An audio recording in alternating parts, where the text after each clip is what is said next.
mirarla para así tomar los apuntes. Que vayan tomando registro de las clases y bueno, que estas guías integradoras de contenido les sirvan como una ayuda. No es que van a hacer las mismas preguntas, pero bueno, uno también ahí va viendo determinadas características de dónde profundizar, ¿no? Ustedes, Mili, van a preparar un PowerPoint, ¿no? Con Octavio para la otra semana. Sí. Bárbaro. Nos falta después definir bien qué tema y Perfecto. terminar de organizarlo con él, pero sí. No, por ahí lo que hacemos es hacerlo para la segunda parte, digamos, como que sea del peronismo para acá, ¿sí? Digamos, para que eso les ayude un poco. Bien, buenísimo.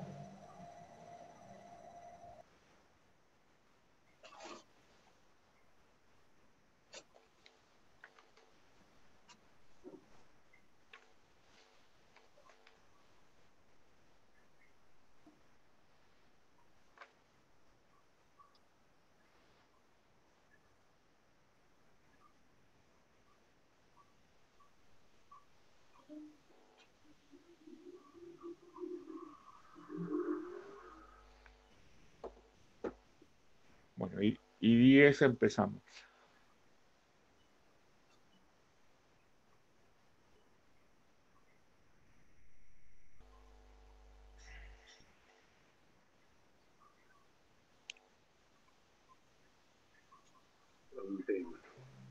Se pasó rápido el año. Rápido. Y con locura. En este formato que se hace. Ahora se hace agua, ¿viste? Si todo esto hicimos. ¿Cómo venís, Mili, con las cursadas? Bien, por suerte. ¿Cuál es a ver, vamos a empezar por la de inmigración y leyes laicas para ir después a lo de la cuestión del orden conservador. A ver, Laura, ¿qué vinculación vos haces entre... ¿Vos sabés lo que son las leyes laicas? Sí, lo vimos en esta clase, no, en la anterior, con la doctora Guardia. Sí. ¿Y por qué hay una vinculación entre la inmigración y esta legislación? Lo voy a hacer en base a los apuntes porque no he tenido mucho tiempo realmente de leer el material. Sí. Lo que yo había tomado, que fue lo que dije en la clase anterior del cápsula, era lo de la ley de educación, la ley del registro civil y lo del matrimonio civil, que antes todas las uniones se hacían por iglesia. Y si no eras católico, no podías casarte, entonces no podías tener una unión ante Dios. A partir de la creación de los registros civiles, esto empezó a hacerse de manera civil. Entonces, los inmigrantes también pudieron casarse, asentar a sus hijos en el territorio argentino, porque eran argentinos nacidos acá, y a su vez después se creó la ley de educación, en la cual los hijos de inmigrantes podían empezar a alfabetizarse, porque la idea era crear argentinos. También antes no se le permitía a los hijos de inmigrantes acceder a la educación primaria. No, a ver, no.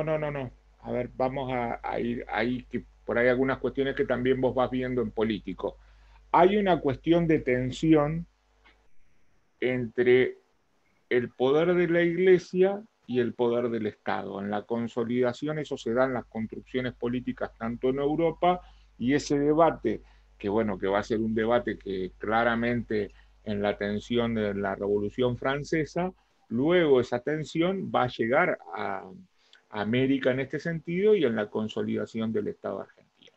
La Iglesia había sido la gran proveedora del sistema educativo, pero para asistir al sistema educativo no había, antes de la ley 1420, no había una ley que planteara la obligatoriedad, pero todo el mundo podía acceder al sistema, no todo el mundo, es decir, no planteaba una cuestión de que si vos eras extranjero no podías acceder. Lo que sí había era otra cuestión. Que en la escuela se enseñaba la religión. el principal proveedor del sistema educativo era la iglesia. Es decir, había pocas escuelas públicas. Y por otro lado, ahí aparecía la cuestión de la confesionalidad. Pero a su vez, ¿qué pasaba? La iglesia administraba hasta la creación de los registros civiles con las actas parroquiales, y también administraba las defunciones. Se van a crear en un futuro los cementerios públicos, porque solamente ahí que se generaban algunas tensiones, no algunas, varias, entre aquellos, un ejemplo, aquella persona que se suicidaba, bueno, dónde era sepultada. Y por otro lado, a quienes no eran creyentes. Acá sí hay que vincularlo con la inmigración, porque el texto de nuestra Constitución de 1853 y el modelo agroexportador y el modelo de la generación del 80 van a fomentar la inmigración. Cuando vos fomentás la inmigración, en ese debate Alberdi y Sarmiento, por otro lado, ¿qué tipo de inmigración? Va a llegar una inmigración que no va o por lo menos una parte de ella, que no va a profesar la religión católica. Es decir, van a ser protestantes, van a ser judíos, pueden ser no creyentes. Entonces, esto sí genera una dificultad desde el punto de vista de la integración. Después, a su vez, por eso se va a sancionar la ley 1420, que va a ser una ley de educación educación obligatoria, gratuita y laica y gradual. La obligatoriedad, ¿qué va a significar? Que el Estado va a garantizar servicio educativo. Esto se va a dar principalmente en las ciudades. Va a ser una ley muy avanzada para la región en ese momento.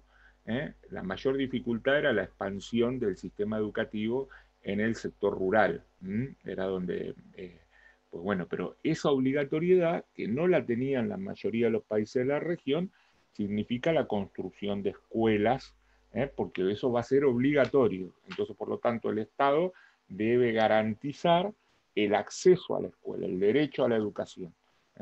¿Qué se plantea ahí? Es ¿por qué lo laico? ¿Qué significa laico? Porque esto es lo central de la ley. Es decir, aparte, por otro lado, es lo que había generado tensión para aprobar dentro de la propia élite gobernante y dentro de los legisladores de ese momento, se dividen en dos grupos, en los liberales y en los católicos. ¿Qué significa laico? Ser católico. No, justamente es al revés. Al No al revés. revés. Claro. Es decir, cuando la política laica, ¿qué va a significar? El Estado es laico cuando hay una neutralidad desde el punto de vista religioso, ya sea por cualquier religión. En la Argentina, por el tipo de conquista impulsada por la corona española en su momento, va a hacer que la religión mayoritaria y tradicional había sido la religión católica. Si uno va a ir a una colonización realizada por Inglaterra, claramente las ideas protestantes, porque es una religión mayoritaria, es decir, y acá el lugar que había tenido. Es decir, lo laico va a significar que es una neutralidad. Por lo tanto, ¿qué va a significar? Gracias, lo tenía entendido mal. No, está bien, si para eso generamos este espacio. Entonces, ¿qué significa? Que la religión se va a dar fuera del horario de clase. A ver, te pongo un ejemplo práctico. Vos vas a la escuela primaria en el horario de la tarde, de la 1 de la tarde a las 5. Religión se da a partir de las 5:30. Terminó la escuela, y la otra cuestión que va a tener esto es quién da esa clase.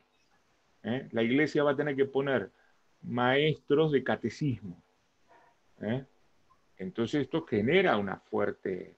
¿Pero qué significaba? Para todos aquellos que eran de otros credos o no estaban obligados a tener una clase en contra de su credo.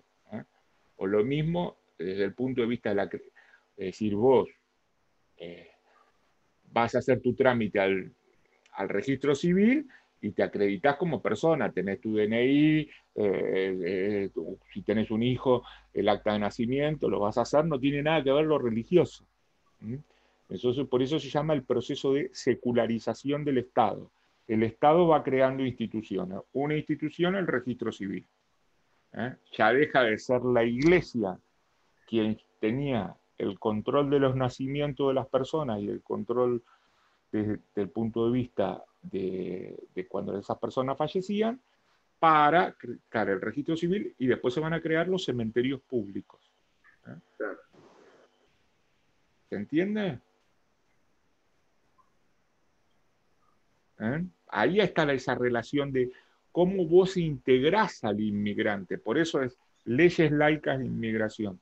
Yo fomento la inmigración y le tengo que dar posibilidades a ese inmigrante con sus hijos que se puede incorporar al sistema educativo. Que no lo tenga que yo pasar por un bautismo para ser acreditado como persona. Que para ser persona, para conformar un matrimonio, no tenga que pasar por un matrimonio religioso si no lo profesa. Por lo tanto, lo obligatorio es uno, y el otro, digamos, la persona que es creyente se casa por el registro civil, y al otro día el que es creyente de la Iglesia Católica lo hace en la Iglesia Católica, y el que no lo hará en el templo, con el pastor o en la con sinagoga. la religión que profesa.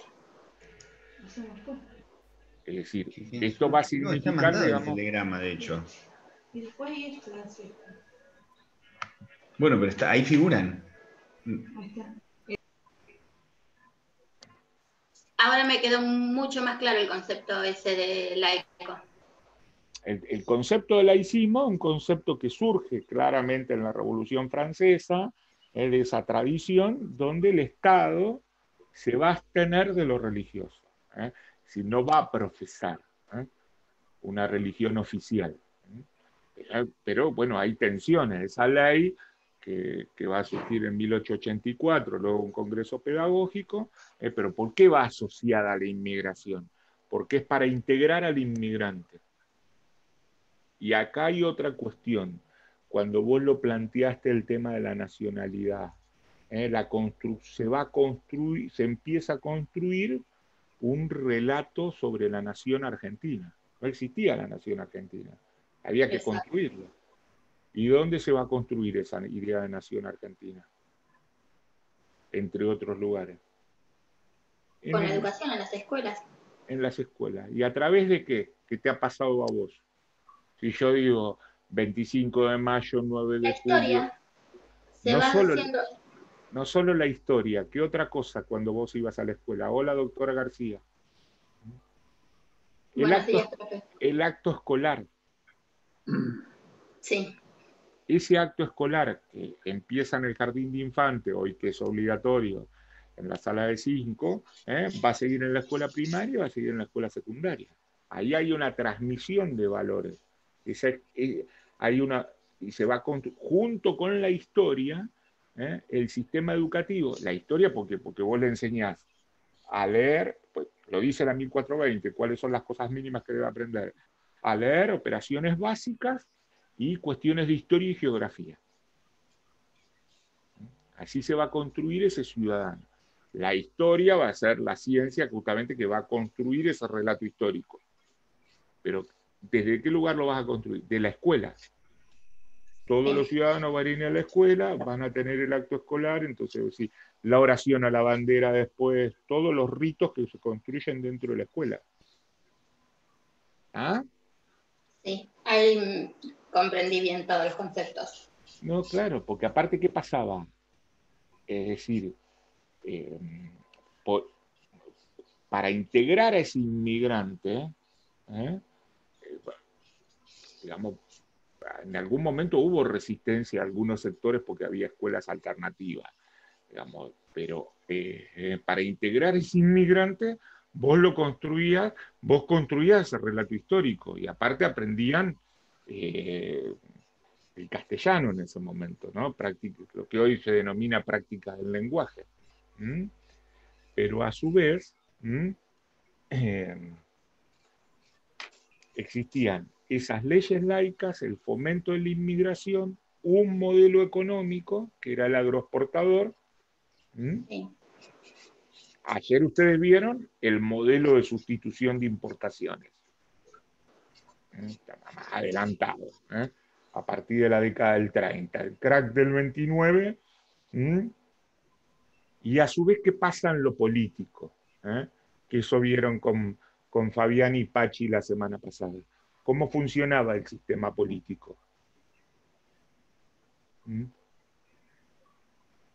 Ahí, para vincularlo con el texto de Ezequiel Gallo, cuando la pregunta dice, ¿cómo se asegura la sucesión presidencial? Es decir, ¿cómo va a ser el mecanismo de sucesión de los candidatos? ¿Quién los elige? Y por otro lado, ¿qué lugar van a tener? Algo que todavía, si uno agarra los diarios hoy, lo va a plantear, lo que se va a conocer como el peso de los gobernadores. Las famosas ligas de los gobernadores, y no solo Ezequiel Gallo, sino Natalio Botana van a hablar de que hay un cursus honorum, es decir, vos sos gobernador, pasás por el Senado y ahí vas a ser presidente. Es decir, por eso a la sucesión de Roca, por eso dice, ¿quién elige al que sigue? No hay reelección consecutiva. Entonces, cuando vos gobernás los 6 años, como dice la ley, y la Constitución va a seguir. Bueno, y ahí, y por otro lado, ¿participa el pueblo? No, todo el pueblo no. ¿Por qué? ¿Qué pasa desde lo electoral? ¿Hay sufragio universal? No, ni ¿Obligatorio? siquiera, no era universal, era una parte de la sociedad, o sea, la parte que era arrendada, quienes tenían dinero, eran los que podían ir a votar. Es decir, primero se tienen que constituir los padrones, por eso va a servir luego el registro civil, y otra cuestión más para la construcción de la identidad, que va a ser el servicio militar obligatorio. Es decir, toda persona que se enrolaba a los 21 años pasaba por el servicio militar obligatorio. Vos ahí tenés estas cuestiones que estás viendo. Es decir, ¿qué pasaba? El voto no era secreto, No. era un voto cantado. ¿Y qué significa esto? Que si el voto es a mano alzada, público, ¿qué garantiza el voto secreto? Vos vas y votás en las La elecciones. libre elección. Claro, se preserva tus derechos, tu confidencialidad. Si vos, digamos, no es que, si vos querés votar de manera diferente, una propuesta diferente a lo que, con la persona a la cual vos trabajás, con tu patrón, para poner un ejemplo, entonces en ese sentido, es decir, no vas a ver lo que vos votás. Pero si vos estás votando a mano alzada, la posibilidad de presiones son mayores. Exacto. Es decir, porque vos estás haciendo público Tu elección. tu elección. Y por otro lado, el voto no era obligatorio. Había un carácter de lo obligatorio. Para ver luego esa cuestión de la tensión que se va a dar en la sucesión. A ver, Pachi. ¿Cómo les va? ¿Cómo andan? Buen día. ¿Todo bien? Bien. ¿Hasta dónde habían llegado? No, explicamos la vinculación entre inmigración y leyes laicas de lo de Ana, y ahora estábamos viendo el mecanismo de sucesión presidencial de Ezequiel Gallo. Bueno, era más o menos lo que nos falta la otra mitad de la guía, si mal no recuerdo, más o menos para seguirla. Ahí yo les estoy... A partir que habíamos llegado, creo hasta la pregunta, es más, hasta las 7 Habíamos Claro, llegado la yo semana recién pasada. expliqué la 8, falta terminar de cerrar la 7. Sí. A ver que la busco. ¿Cuál seguía? ¿Cómo era el mecanismo que aseguraba la sucesión presidencial bajo el orden conservador de acuerdo a Ezequiel Gale? Bueno, que es más o menos lo que explicaste vos y el otro día algo habíamos visto.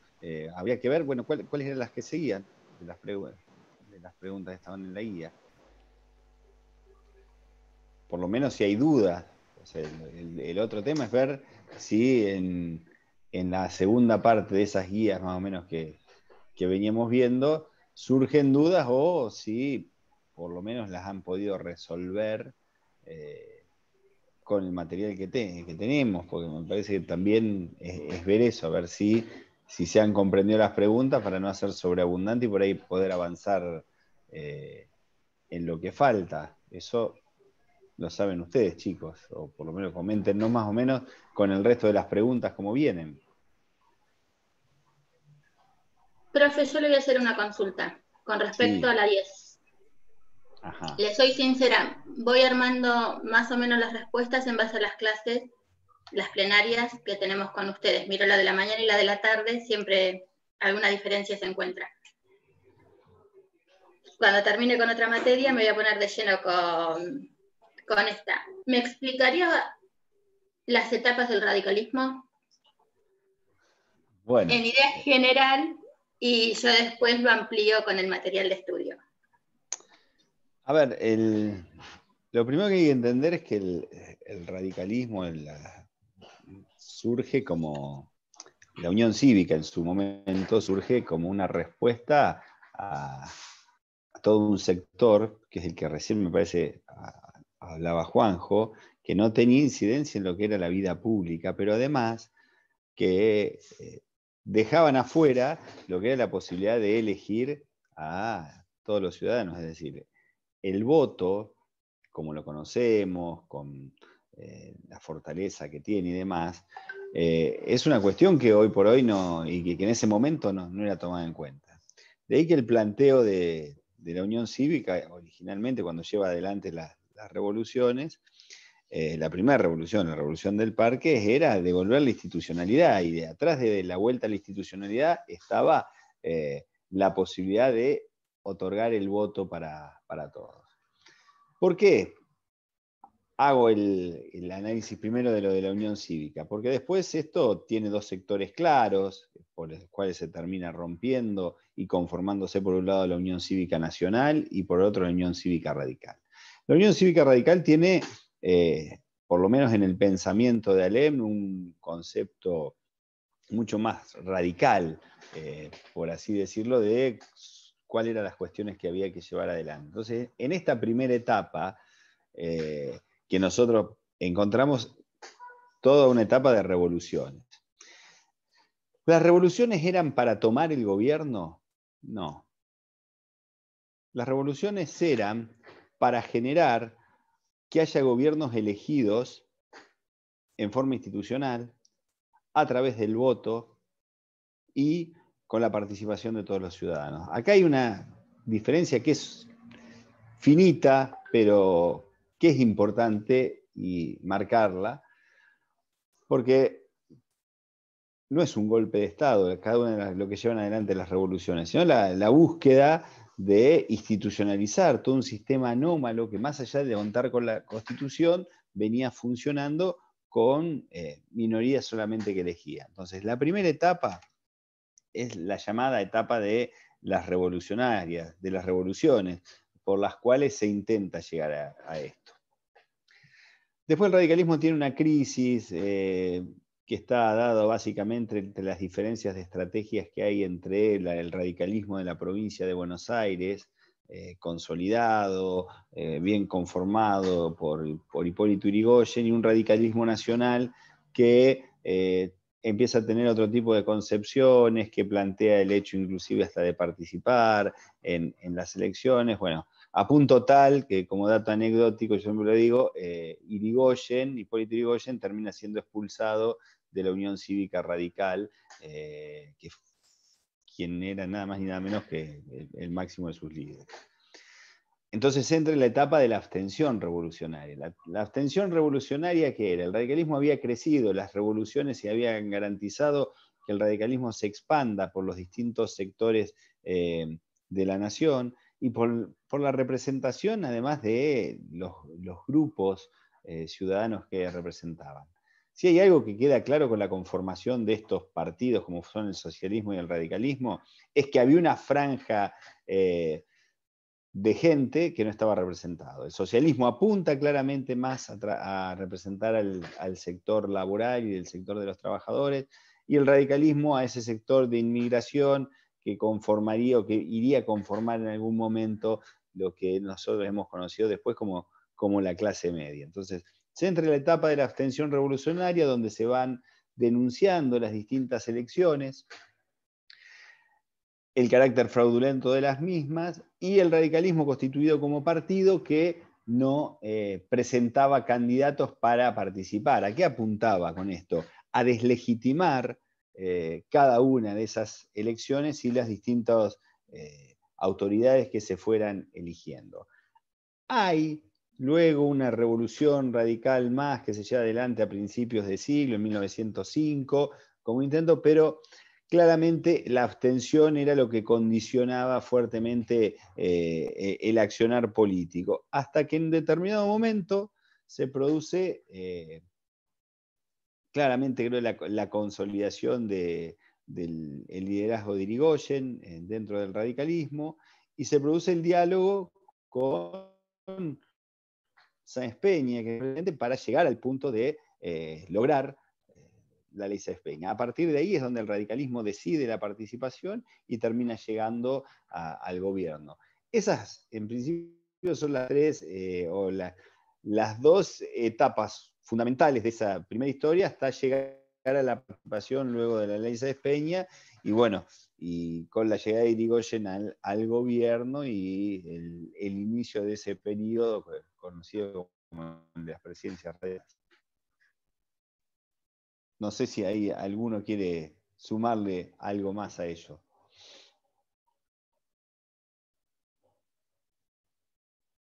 Está silenciado, Juan. Aparte de los periodos, es decir, cómo ese radicalismo en armas que se va a plantear en la Revolución del 90, en esa situación, y después va a haber una revuelta en 1903 y otra en 1905, lo que está haciendo, por otro lado, luego es plantear esa abstención revolucionaria. ¿Qué va a significar esto? No va a legitimar las elecciones. Por lo tanto, el régimen político ahí se encuentra con un fuerte desafío, porque hay un partido político que reivindica a los sectores medios, que va a reivindicar a un sector de los inmigrantes, claramente, y un sector de trabajadores urbanos, que no van a participar de la elección y van a denunciarlo a ese fraude. Por eso viene luego esa segunda parte, que es la que planteaba Francisco, en el sentido de ese diálogo, Sáenz Peña, Irigoyen, donde justamente y por otro lado el orden conservador va a creer que va a ganar y va a sancionar lo que se denomina la ley Sáenz Peña, ese sufragio obligatorio, universal para varones, pero era un voto de avanzada para ese momento, porque no le ponía un sufragio de avanzada, porque no le ponía ni restricciones desde el punto de vista de ser propietario, ni restricciones desde el punto de vista de lo educativo. Es decir, podían votar todos los ciudadanos. Ese es un tema varones, ese es un tema importante. Y por otro lado, ¿qué pasaba? Había habido una ley de circunscripción, que esto también había sido, no solo había surgido el radicalismo como una expresión política, sino que como consecuencia de la inmigración habían llegado nuevas corrientes ideológicas, y ahí va a surgir un partido que va a tener una presencia importante en la ciudad de Buenos Aires, acotada, pero importante, desde el punto de vista de lo que va, para vincularlo con la pregunta que sigue, es decir, porque uno no puede ver esto como, es decir, sí saber diferenciar, pero no son cosas estancas. Es decir, en el debate de la agenda social, el surgimiento, entre otros, del Partido Socialista, que va a llegar por las circunscripciones en 1905 a Alfredo Palacios a ser diputado nacional por la circunscripción de La Boca, y por otro lado va a haber otra corriente ideológica, que ustedes la vieron en Derecho Político, que no va a participar de la contienda electoral, pero sí participa de la cuestión social, que va a ser el anarquismo. Para ver, ese era el panorama, es decir, un radicalismo que primero se va a plantear desde cuestionando el régimen, una segunda parte que es la extensión revolucionaria, y luego ese diálogo con la ley Sáenz Peña, que luego va a generar los gobiernos radicales de 1916 al 30.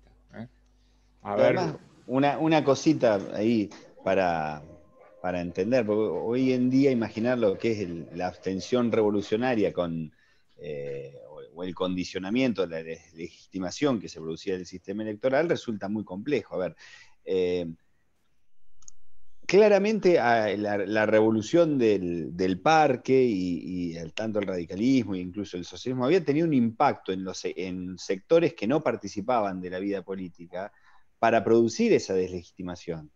Es decir, porque uno dice hoy, bueno, un partido quiere legitimar al sistema y entonces encontramos, no sé, los jóvenes libertarios que quieren decir esta elección está viciada, pero son cuestiones muy marginales. No hay una gran representación popular ni un acogimiento. Acá lo que encontramos es que estos partidos habían tenido arraigo popular, más allá de las revoluciones que se llevaron adelante o cómo se llevan adelante, y esto genera la deslegitimación. A ver, ¿cuál sería el problema si no para el régimen de seguir participando en elecciones, ganándolas sin ningún tipo de problema? ¿Por qué? Porque lo que se iba generando a partir de esa abstención es una deslegitimación muy grande. Es decir, se habían transformado y habían pasado a visualizar, que creo que es lo que termina de analizar Sáenz Peña, que la representación que había logrado el radicalismo era muy importante. Entonces, necesariamente había que considerar que había un sector muy importante de la población que estaba fuera de la vida política.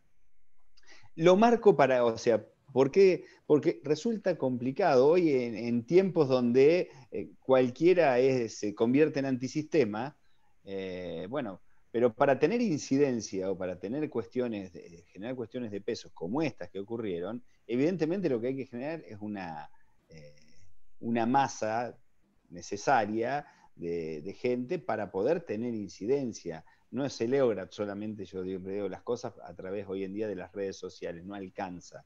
Hay algo que la teoría de los monos que te enseñan en la escuela de gobierno, hasta que no se logra la masa crítica, determinada masa crítica, los procesos no implosionan. Entonces, acá lo que se logró con la abstención revolucionaria es una masa crítica tal que obligó a quienes formaban y encabezaban el régimen a sentarse, a considerar esto y a negociar y tratar, a través de una reforma, de legitimarse, porque si hay algo que también los conservadores no se esperaban, me parece, era perder las elecciones. Ellos creían que podían seguir sosteniendo a través de los poderes provinciales las elecciones y se encontraron con que ese fenómeno o esa masa crítica que se había conformado les ganó la elección. Porque ¿qué había pasado? Que es la lectura que un sector de los conservadores no pueden ver. Es la transformación económica que está teniendo y la transformación social. Es decir, el impacto inmigratorio y los procesos de urbanización, a su vez la expansión del puerto, con la expansión del puerto en una nueva ciudad, que hubo una novela el año pasado, justamente es el surgimiento y el boom de Rosario. Entonces, es decir, va generándose y un proceso de urbanización que se va dando con las características del tipo de vivienda, un tipo de vivienda popular denominada el conventillo, y estas transformaciones de los procesos que van generando nuevas ciudades o se van conformando nuevos cordones dentro de las ciudades, nuevos lugares, entonces la gente va a ir donde son los terrenos más baratos, o donde puede acceder a esa vivienda. Esto también va a plantear una demanda importante. Y esto uno lo ve también cuando miraba cómo era la composición social de Buenos Aires en 1905. La participación de inmigrantes era altísima y muchos de esos inmigrantes venían con una práctica, algunos de ellos con una práctica política anterior. Si todavía no estaban los derechos sociales, no estaban ni acá ni en el mundo, porque si no a veces nosotros decimos, no, ¿por qué? No, si recién se van a expresar en la Constitución y en la Constitución mexicana en el 17 y se van a expresar en la República de Weimar, para poner un ejemplo, ¿no? Pero son esos debates, uno lo tiene que ver qué sucede. Por eso yo planteaba ahí estas cuestiones y lo que decía Francisco recién, el surgimiento de un mitin, de un acto en un lugar público, con discursos, movilizándose, era algo nuevo en el escenario político argentino. Es decir, eso viene para quedarse. Y luego, digamos, va a empezar ese acto con esas características de lo que va a ser el mitin. Después otras corrientes, y acá me adelanto con la lectura que sigue, van a hacer sus actos el 1 de mayo, como Día Internacional de los Trabajadores. Entonces lo van a hacer en las plazas. Generalmente las primeras plazas que se van a hacer en la Plaza de Once, Plaza Lorea, donde va a ser una fuerte movilización de los trabajadores ahí, como acto solidario. Es decir, pero eso que impone, porque cuando nosotros decimos deslegitimar, es justamente porque hay un sector que forma parte de la opinión pública que está tomando acciones. Es decir, porque ¿qué había pasado? Parte de esos hijos de inmigrantes ya habían ido no solo a la escuela primaria, sino que ya habían empezado a ir al secundario. Y a su vez algunos de ellos planteaban reformas en la universidad, que se van a expresar unos años después. Ver cómo ese orden social comienza a haber otros sectores que quieren participar.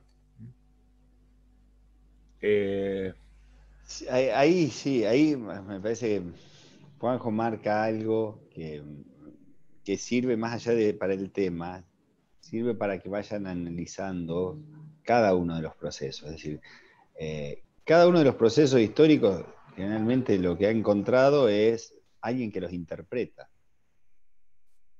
No son casualidades las cuestiones. Le puede gustar más uno u otro, pero alguien a veces interpreta el momento histórico que se desarrolla o la situación social que se da o la situación económica del país que hace que se lleve no forzadamente adelante o que se modifique ese proceso.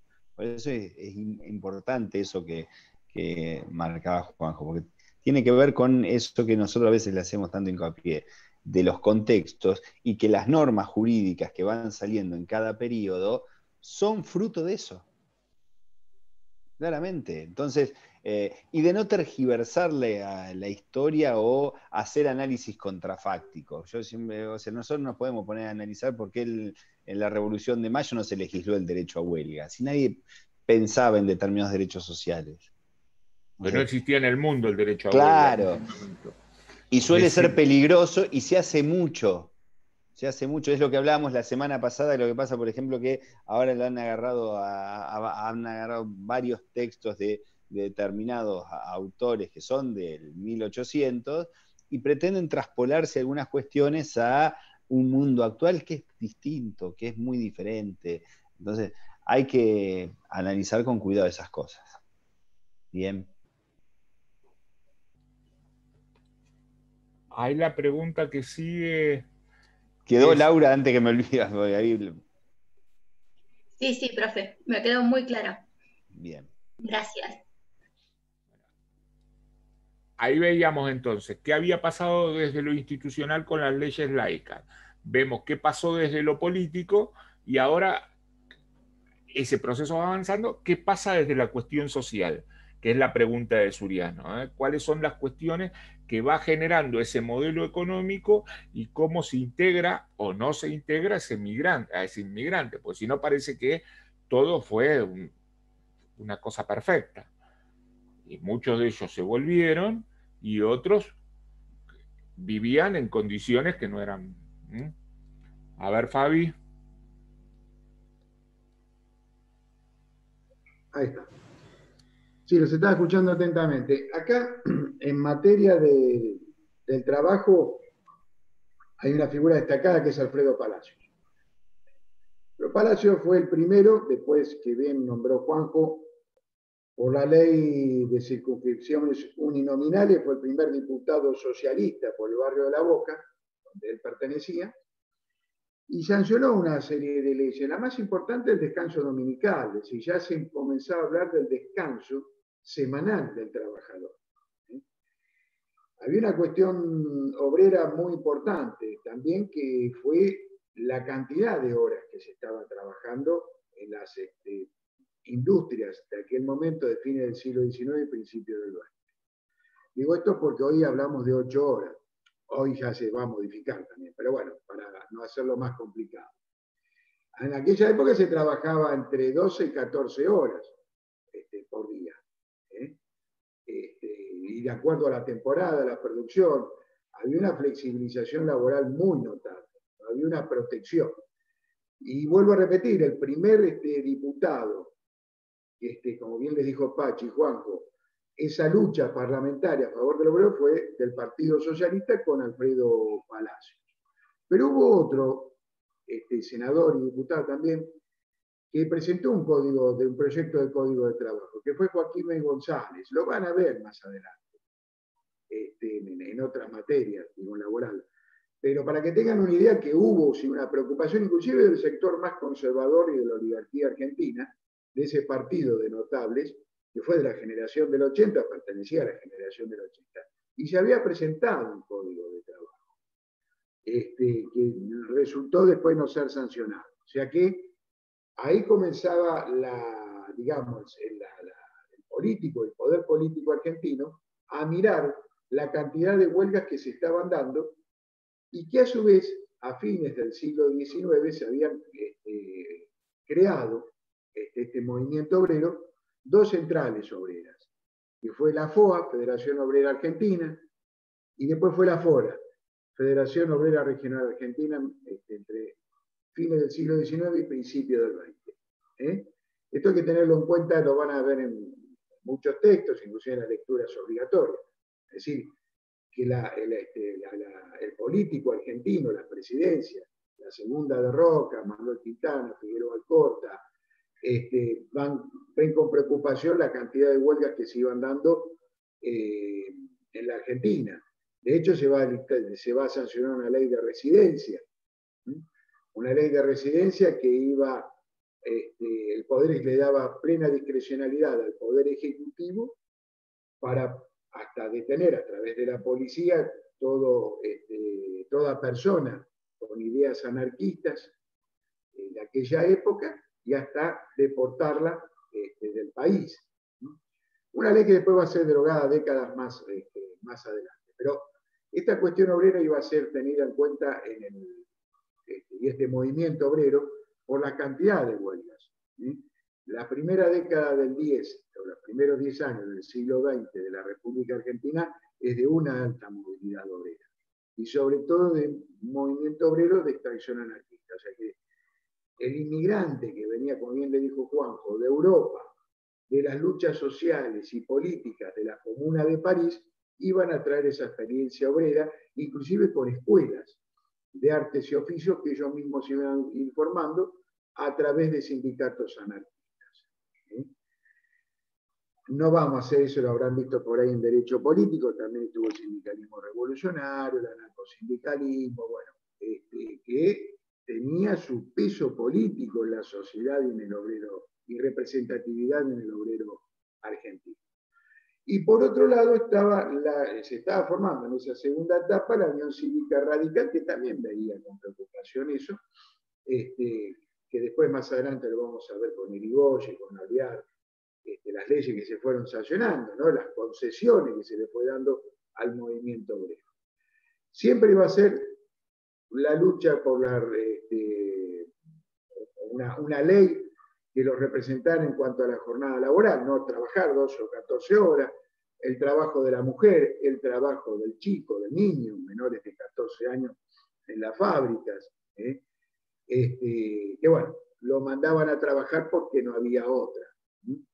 Pero esto hay que tenerlo en cuenta en esas dos primeras décadas de 1910 hacia 1920, en cuanto a la lucha social, el movimiento obrero de extracción anarquista y también de extracción socialista. Porque el Partido Socialista también tenía su pie en el movimiento obrero argentino. Lo que tenía el socialismo, el Partido Socialista, como bien le dijo Pachi, era la representatividad, vuelvo a repetir, como Alfredo Palacios, pero ya en el Parlamento, la lucha parlamentaria y sancionar leyes de protección al obrero. El anarquismo no. El anarquismo no tenía esa ideología de la lucha parlamentaria, era la acción directa, la acción a través de los sindicatos, la educación del obrero a través de los sindicatos, no solamente en el arte y oficio, sino en la ideología anarquista traída de Europa, de ahí se formaron los primeros dirigentes anarquistas, donde desconfiaban totalmente de la lucha parlamentaria. Si ellos hablaban o tenían por objetivo la acción directa y la derogación total del Estado. La derogación total del Estado. El hombre no sea gobernado a través del Estado o de un partido político en sí. Eso para tener en resumidas cuentas lo que se estaba gestando como un movimiento obrero en la República Argentina. Pero vuelvo a repetir, ya empezaron a haber leyes que le daban ciertas concesiones. Uno fue Alfredo Palacios, un gran diputado, una gran trayectoria del trabajo parlamentario. Joaquín Ben González, que era de extracción, les vuelvo a repetir, venía de una generación del 80, oligarca, digamos, si se podría llamar así, de aquella época, y que había redactado un código del trabajo, nada más ni nada menos. Vamos a ver un poquito más adelante, en 1915, que se va a sancionar una ley de accidentes de trabajo, que fue la ley 9688. Una ley de muy avanzada, que después siguió en la primera presidencia de Irigoyen, y tuvo numerosas reformas hasta hoy en día, digamos, ¿no? Pero fue una ley de avanzada porque hubo 2 o 3 países, estaba Francia y España, en 1900 y 1901, y en 1915 la ley 9688, ya con profundos cambios a nivel institucional argentino, digo porque ya se había sancionado la ley del sufragio universal, el voto universal secreto y obligatorio para los varones, las mujeres todavía no estaban incorporadas en este cuerpo para votar, pero sí eran de avanzadas. En materia de concesiones, la Argentina fue un país de vanguardia, se podría decir, en materia de concesiones de leyes obreras. Y la última, y la que dio hincapié a los accidentes de trabajo que buscaban esa protección en el obrero, fue sancionada en el año 1915. No sé, Pachi, si vos querés agregar algo ahí. ¿Estás por ahí? ¿Querés que siga? A ver. Después teníamos de acá, que quedaba para ver. No, de acá no nos faltaría nada. Por ahí ver algo de la guía 2. Me parece para avanzar un poco. Ahí la abrimos. Para tener una idea, bueno, con otros temas ya. Porque lo de acá estaría. Bueno. La primera pregunta de la guía 2, que es interesante analizarla, porque además tiene que ver mucho con esa contextualización que hablábamos hoy, es el tema de cuáles fueron las razones por las cuales Irigoyen define intervenir las provincias. Cuando Irigoyen llega a la presidencia, hay algo que es muy claro. En primer lugar, que el régimen y el aparato, por así decirlo, electoral y el entramado institucional que existía del orden conservador no estaba desarmado. Esto es una cuestión central a tomar en cuenta. ¿Y por qué marco esto? En primer lugar, porque más allá de la ley Sáenz Peña, de las características de las mismas y de la voluntad que había, la realidad había marcado que Irigoyen había ganado las elecciones, pero que en muchas de esas provincias las elecciones seguían siendo fraudulentas.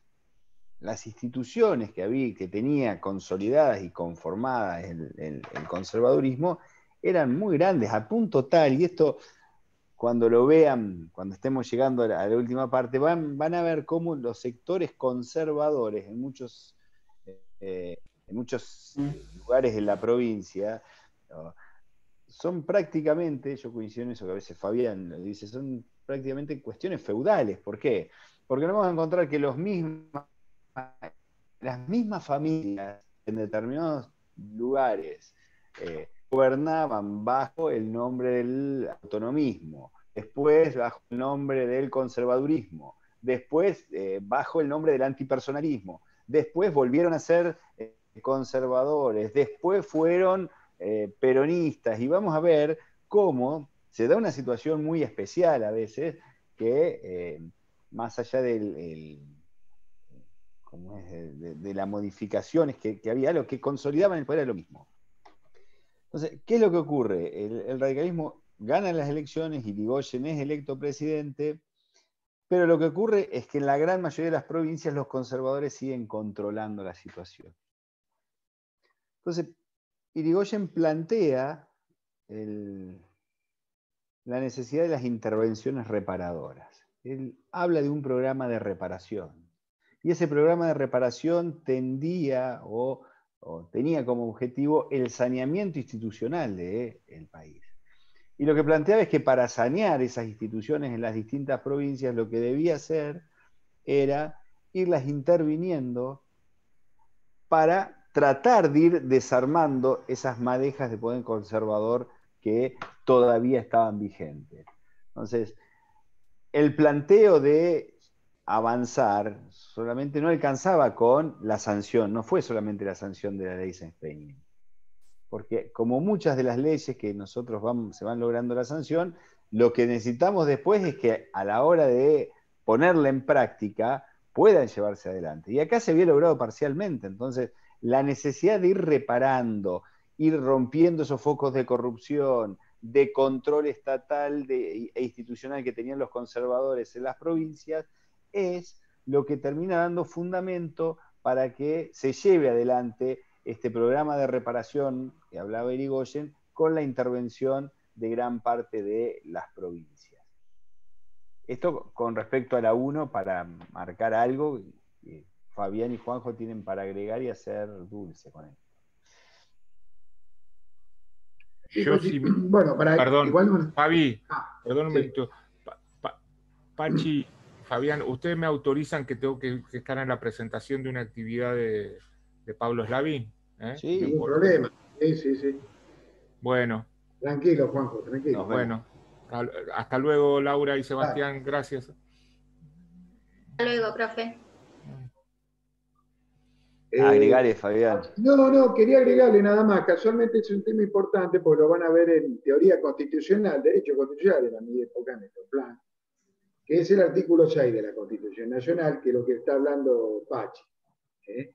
La intervención federal, a través del Congreso y el Poder Ejecutivo, se puede combinar, si uno está en recesión, no lo vamos a preguntar, pero si quiere alguien aventurarse y leerlo, van a entender por qué Irigoyen es intervencionismo.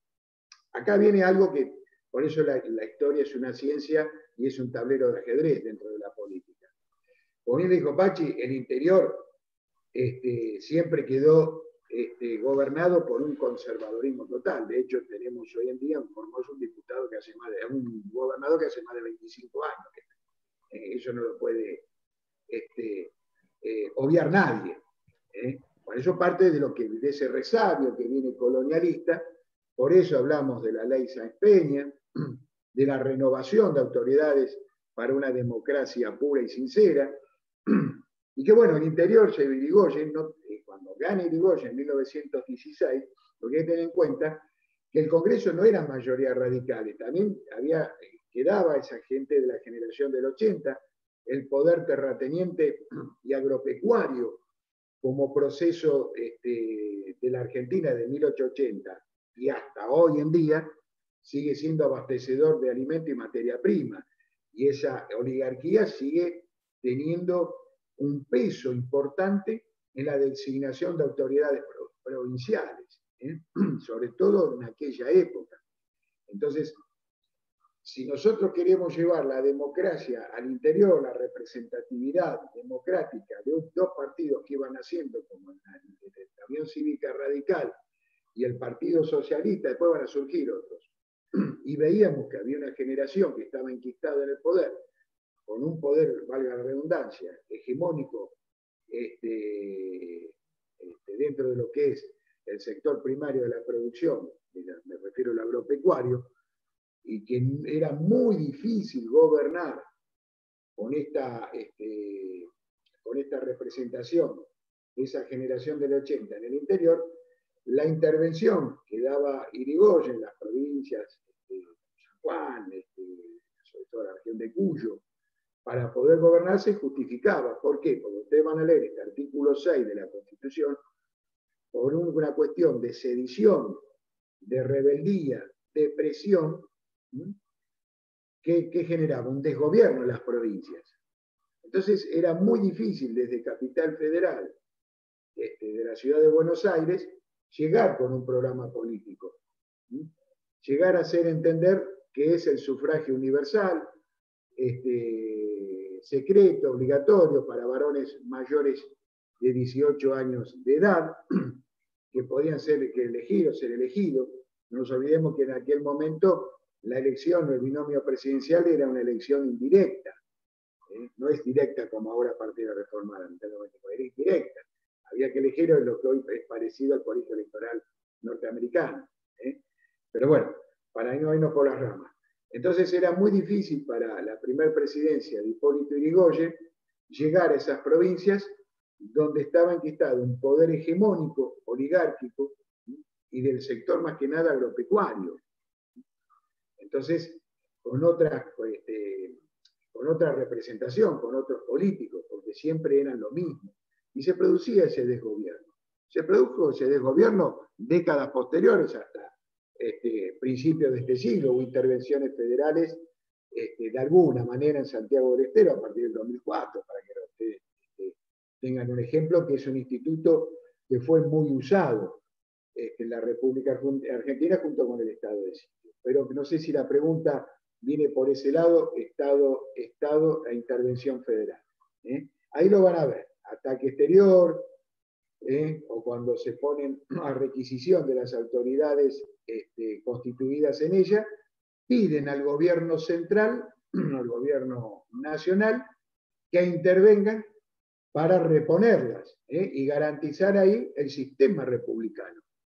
¿Por qué? Porque la Unión Cívica Radical fue creciendo con un sistema republicano que viene de la Constitución de 1853, inclusive el Partido Socialista también. Que ningún poder sea avasallado por otro. Eso es lo que se veía en esos principios del siglo XX. Por eso se justificaba las intervenciones federales desde el gobierno central, nacional, hacia las provincias. No sé si ahí quedó explicado la pregunta. ¿Estamos ahí? ¿Alguien que me hable? O callen para... Sí. Bárbara, perdón. Laura. ¿Cómo está, profe? Sí, aparte estoy grabando todo para después desgrabarlo. Claro, y si alguna parte me queda sin comprenderla, la escucho nuevamente. Claro, escuchar nuevamente, porque ahí vas a comprender por qué el artículo 6. Léelo, aunque yo no lo vamos, pero por qué la intervención federal, si no parece que vienen cosas del aire, que se le ocurrió a un dictador, no, nada que ver. Era defender un sistema republicano, un equilibrio de poder, que no la había. ¿Por qué digo no la había? Porque el unicato, cuando le preguntó Juanjo en la pregunta anterior, el unicato era un sistema que aseguraba la presidencia y los gobernadores. Esa liga de gobernadores es lo que no se logra romper, ¿eh?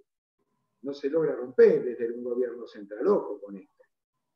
No es que se le ocurrió vamos a intervenir porque somos guapos, no, había una justificación republicana. ¿Por qué? Porque nuestro sistema ha sido siempre un sistema de peso presidencialista. Se habla aún hoy de un sistema presidencialista, de un peso mucho mayor al Parlamento.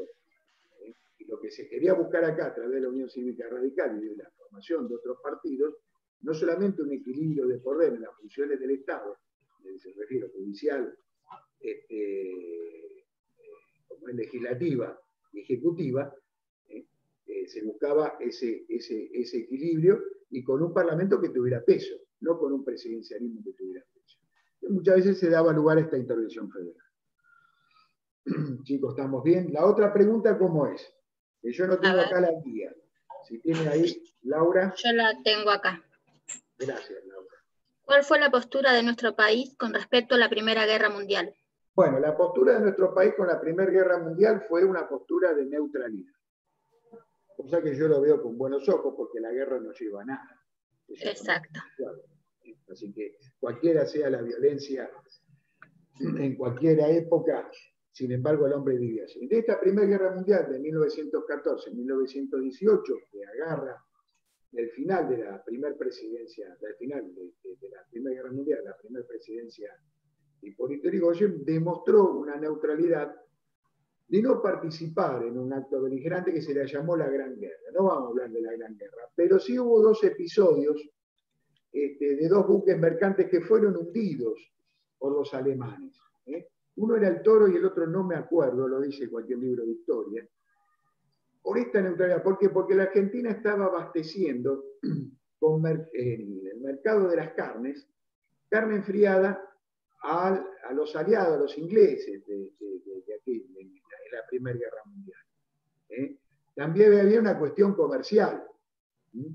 Y fueron hundidos dos buques de la Marina mercante que transportaba y que no tenían nada que ver con ese estado de origen, con esa Primera Guerra Mundial.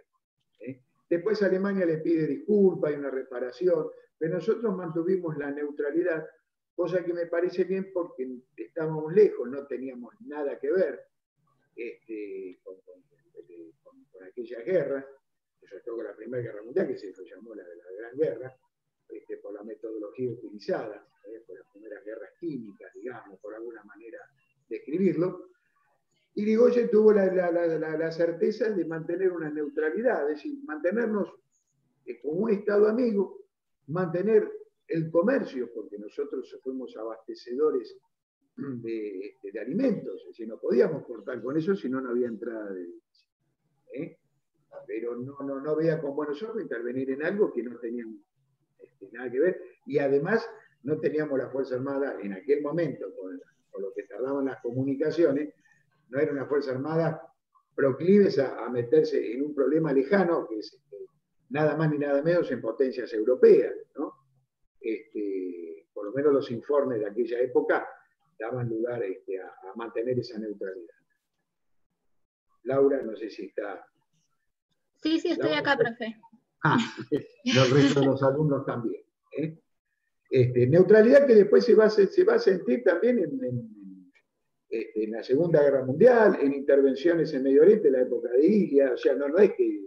Fue una política exterior con bastante criterio. Porque, de hecho, a ver, hay en ese sentido, si uno lo mide después, si hay algo que no ha tenido Argentina a lo largo de su historia, es una política en materia exterior clara. Es decir, a diferencia de muchos países del mundo donde no importa quién gobierne, hay una política exterior clara y consecuente, Argentina no ha tenido esta situación. Y lo que marcaba Fabián no es un dato menor. De hecho, el radicalismo ha tenido en el gobierno, en materia de política exterior, en los casos de los gobiernos, bueno, con Irigoyen, con Milia, si consideramos hasta el mismo Frondizi, con Alfonsín, ha tenido siempre más una línea de no intervencionismo, y vamos a tener además un dato que se da en la segunda presidencia de Irigoyen, que habla del respeto de la autonomía o de la libre autodeterminación de los pueblos, que termina configurándose en un principio de derecho internacional, que es muy importante. Entonces, lo que Fabián les marcaba ahí es claro y es tajante, y además marca una postura muy distinta a la que el país en general venía teniendo, y más los sectores de poder, es decir, los conservadores siempre habían tenido, o siempre se habían terminado alineando. Esto va a pasar de nuevo después del derrocamiento de Irigoyen. Esto va a pasar en el gobierno militar del que forma parte Perón. Esto va a pasar inclusive en el segundo periodo de Perón, donde más allá de la tercera posición, el ABC y muchas de las cuestiones que se planteaban, en la práctica se había congeniado con Estados Unidos, después de la pelea Braden-Perón queda en el olvido, y vamos a ver que hay un alineamiento en materia internacional, en materia económica y demás. Entonces, por eso me parece que es importante ir como lo marcaba Fabián, porque es algo que va más allá de lo que fue el conflicto durante el gobierno de Irigoyen, sino que marca una postura que creo que debería ser, o que en general uno observa, que los países tienen política exterior más allá de los gobiernos de turno y con pautas claras. Cuestión que nosotros no hemos tenido. Uno de los grandes temas donde se ha notado esto es en Malvinas, en la situación Malvinas, donde hemos tenido idas y vueltas, reconocimientos internacionales y desconocimientos, básicamente por ese zigzagueo que tenemos en la postura, ¿no? La otra pregunta, ¿seguimos, Pachi? Si avanzamos, sí, porque estamos justo con el... Estamos justo con el tiempo. Tenemos la reforma. Bueno, ahí me parece que más allá, ahí la microclase de Juanjo es clara, y además hay una cuestión, chicos, para tomar en cuenta en todo lo que es la reforma. Lean el artículo que hay, que es el capítulo de un libro que se hizo sobre la reforma, donde, bueno, hay no solo un análisis de lo que significó en ese momento la reforma universitaria, toda la modificación y todo el impacto que tiene, sino cómo se va irradiando o qué genera. Imagínense que es un cambio de paradigma total, pero además lo que hay que entender con la reforma del 18, y generalmente es la forma en la que se pregunta, el proceso que se inicia con la reforma del 18 es un proceso dinámico. ¿Y por qué digo esto, que es un proceso dinámico?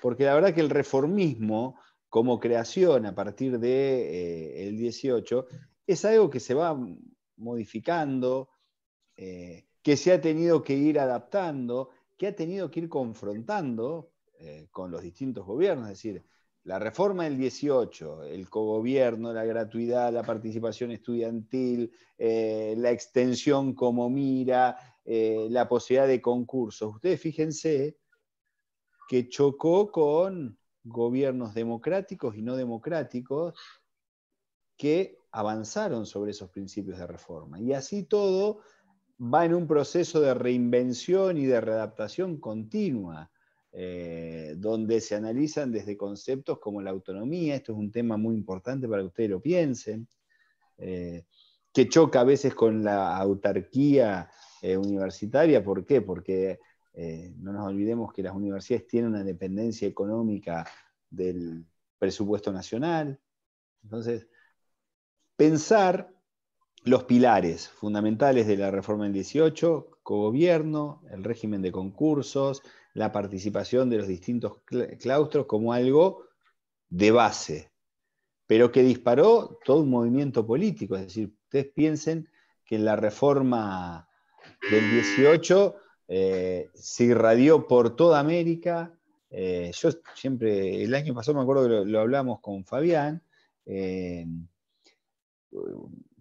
un viaje a Cuba, cuando uno analiza, en un libro me pongo a leer cómo se había conformado todo el sistema universitario y toman como pilar en otra punta, ¿no?, lo que fue la reforma del 18 argentina. Pasó lo mismo en Perú, pasó lo mismo en México, es decir, tuvo alcances muy importantes en este sentido, por eso es lo importante que lo analicen ahí. Pero no hay una complejidad mayor para que por ahí nos tengamos que poner a analizar este tema.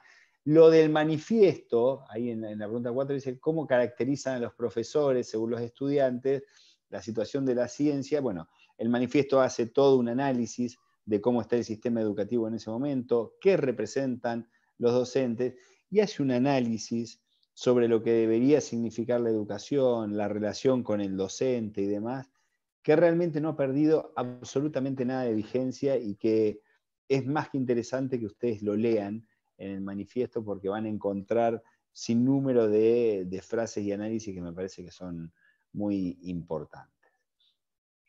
Esto le va a gustar a Fabián, porque después lo que nos piden es analizar la política laboral y energética bajo el gobierno de Alvear. Sí. Y acá le hago una breve introducción, porque muchas veces se plantean las diferencias entre el alvearismo y el irigoyenismo, entre el personalismo y el antipersonalismo, y se lo lleva a unas antípodas como planteando, bueno, que Alvear representaba algo totalmente contrario a lo que representaba Irigoyen. Y la realidad es que cuando uno analiza las gestiones de gobierno, lo que encuentra es una continuidad.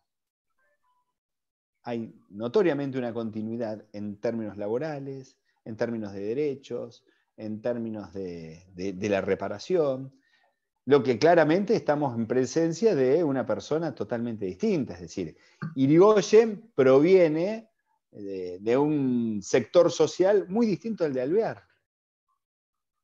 Alvear proviene de los sectores más granados, conservadores, por así decirlo, o sea, en términos familiares y de posición económica, a los que provenía Irigoyen. Yo siempre hacía un chiste, es como que Alvear iba caminando el día que se hizo la revolución del parque, vio luz y entró, y nadie al principio parecía entender cómo había terminado en el radicalismo. Ahora, cuando uno analiza la gestión y las posturas de Alvear, el avance, por ejemplo, ahora en materia energética y en materia laboral, entiende por qué Alvear estuvo en el radicalismo, más allá de que fuera una persona refinada, que se había casado con una famosa cantante de ópera, que pasara la mitad de la gestión gobernando desde Mar del Plata y asistiendo al Golf Club. Es decir, estamos en presencia de una persona socialmente distinta,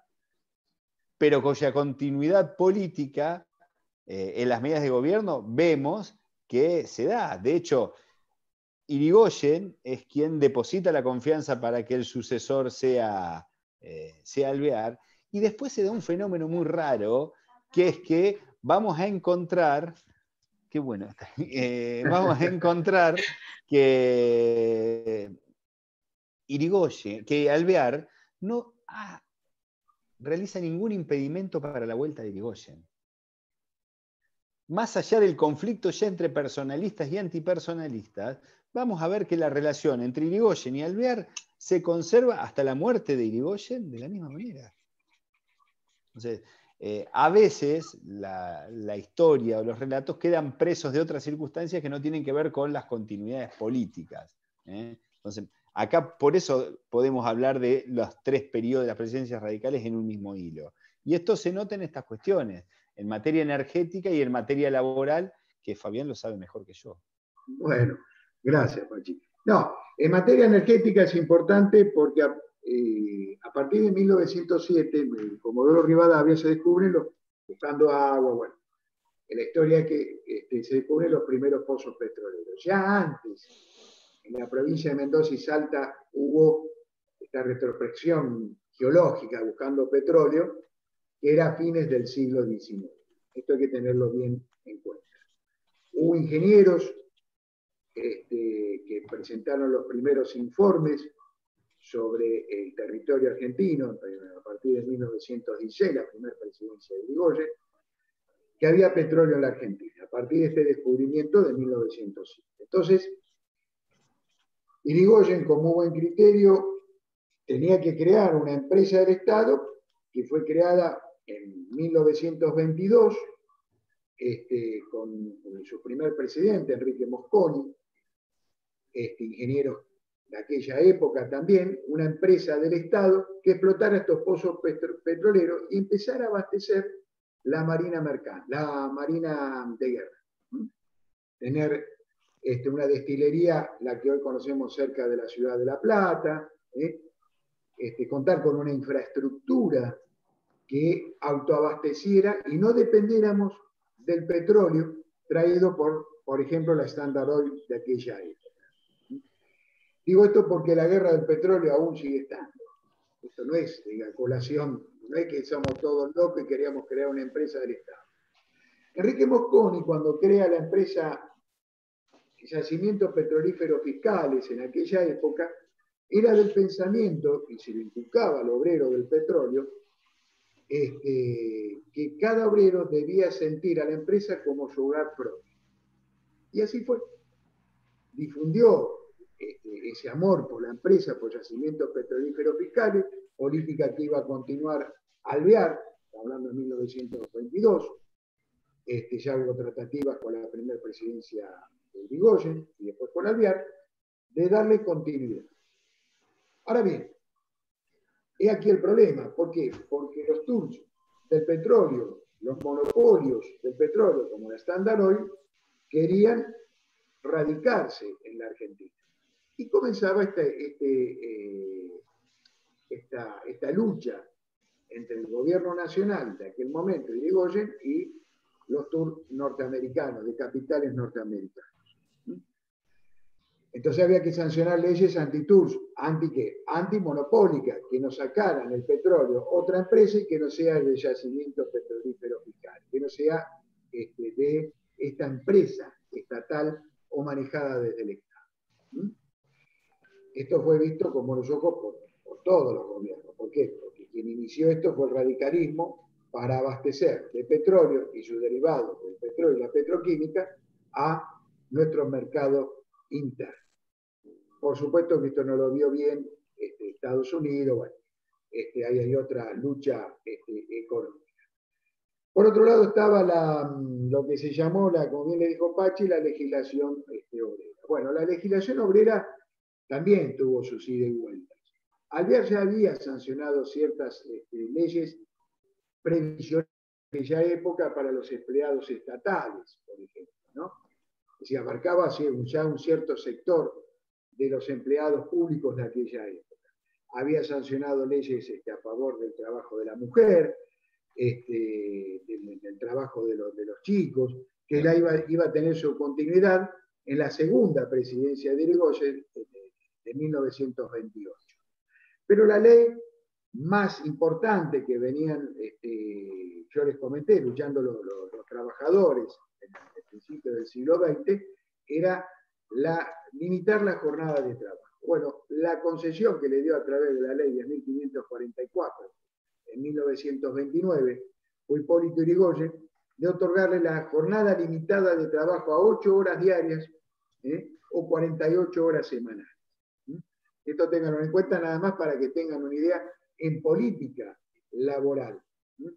8 horas diarias, que hoy se sigue hablando de lo mismo, o 48 horas semanales, para todos los que se dediquen a laboral. Ya en 1929, la primera gran concesión que se dio es esta jornada limitada a los trabajadores de aquella época, que después va a sufrir una serie de modificaciones por decretos, si tal trabajador sí, depende de la actividad que realizara. Pero la base en política, laboral la dio Irigoyen con como el puntapié inicial de concesión de la jornada limitada de trabajo.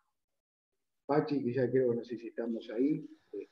Sí, a ver, me parece que ese tema, conjuntamente con otras leyes que se dan con relación a algunas cajas de jubilaciones y demás, es algo interesante y lo tienen que repasar básicamente por eso, porque lo que se genera es una política innovadora en ese término, donde hay algo que rescatar, que es la influencia además de los proyectos del socialismo.